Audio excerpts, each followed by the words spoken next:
Hi friend, good afternoon.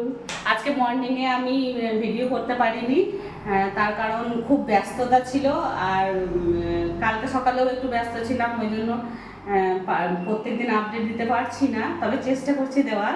আজকে দুপুরে আমি রান্না বান্না অলরেডি কমপ্লিট করে ফেলেছি, আর একটা আইটেম বাকি আছে, ভাত। আজকে আমার মেনুগুলো একটু দেখিয়ে দিই। ভাত, এটা হচ্ছে বাঁধাকপির তরকারি, আমড়ার চাটনি, ডাল, আর এইটা হচ্ছে বরবটি আলু ভাজা, আর এক পিস মাছ ভেজেছি, তার কারণ মাছের টক ফ্রিজে রাখা আছে। আর আমার বাকি আছে বলতে একটু বিট সিদ্ধ করে এর মধ্যে আমি রসুন লঙ্কা সব একসাথে করে দিয়ে সিদ্ধ করে বেটে নিয়েছি মিক্সিতে। বাস এইটাই, ছোকাটাই শুধু বাকি আছে, এটা শুধু ছুঁকে নিলেই হবে। এই যে তেল গরম করতে দিয়ে দিলাম, এর মধ্যে দিয়ে দেবো একটু কালো জিরে। কালো জিরে দিলে স্বাদটা খুব ভালো লাগবে।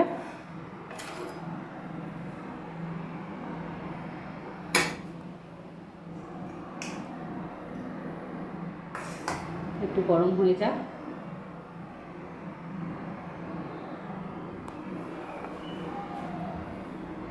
আর আমার ভিডিও আপনাদের কেমন লাগছে একটু বলবেন।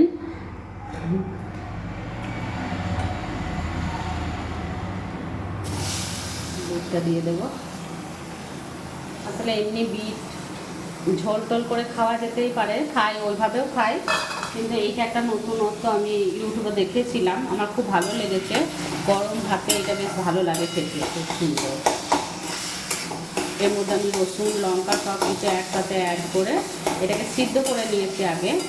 সিদ্ধ করে নেওয়ার পর এটাকে তেলের মধ্যে একটু নাড়িয়ে নেব। গরম ভাতে খুব সুন্দর, একদম টেস্টি লাগে।